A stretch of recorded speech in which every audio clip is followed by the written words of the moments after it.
Here's how to know if you have Lyme disease, even if you don't have a positive test result. Look, the truth is that the tests are unreliable. Without getting too far into details, I do have other videos on this channel that go into the testing and different types of tests.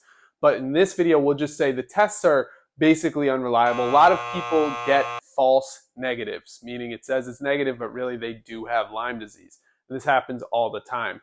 Basically, the tests are a coin flip. It's a 50-50 shot whether or not you have Lyme disease. That's how inaccurate the tests really are. Also, the Lyme microbes have been around for thousands of years, if not more.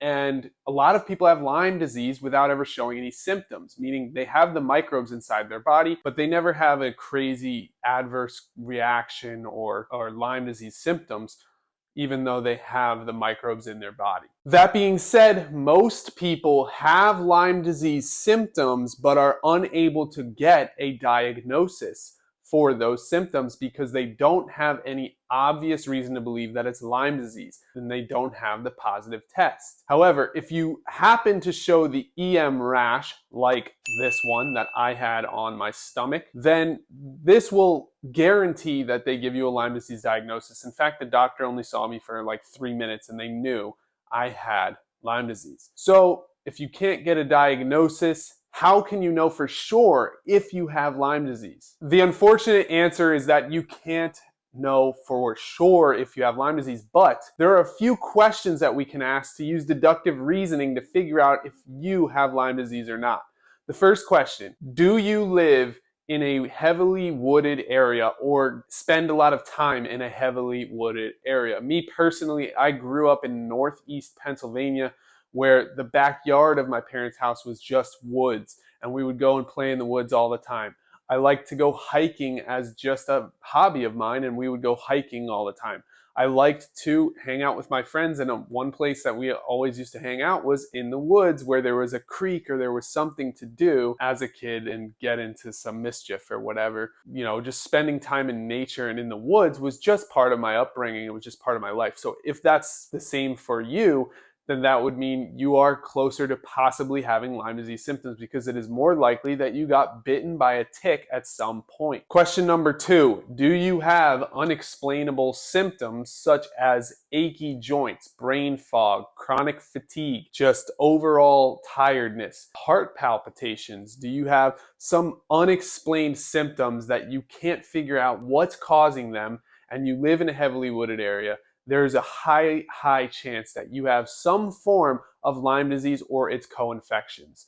So if those 2 questions check out, then you can basically use deductive reasoning to say, I have Lyme disease. Now, you don't have to get that diagnosis in order to start changing your health habits in order to start to heal. You do need to get that doctor's note if you want to use something like antibiotics, and you'll have to get that prescribed, which can cause problems. So obviously that can cause problems for people that have Lyme disease, but they're not getting the test result or the diagnosis.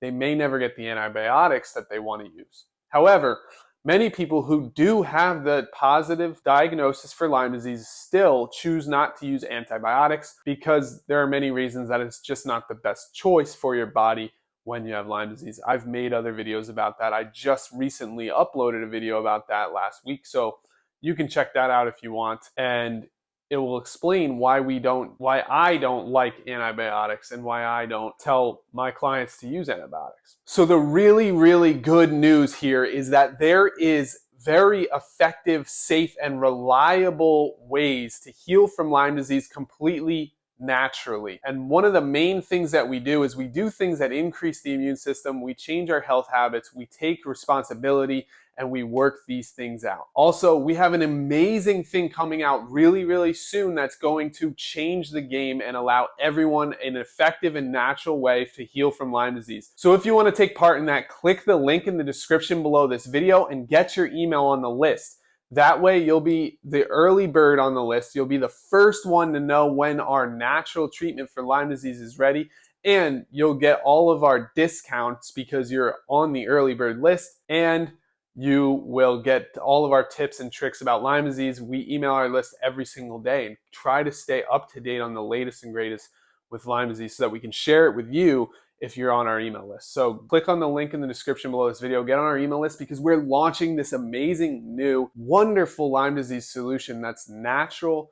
It doesn't affect the body in a negative way. It doesn't harm your good bacteria in your body like antibiotics do, and it allows you to take back control of your body and feel like yourself again. I know what it feels like to feel like a shell of yourself. I've been there. I talked about my story many times on this channel before, but now finally, 5 years later, we've created the solution that's going to change the way that people with Lyme disease heal forever. And I want you to be a part of this massive launch that we're doing. So come along, put your email in when you click the link in the description, and I will see you there. On your way down there, hit the subscribe button.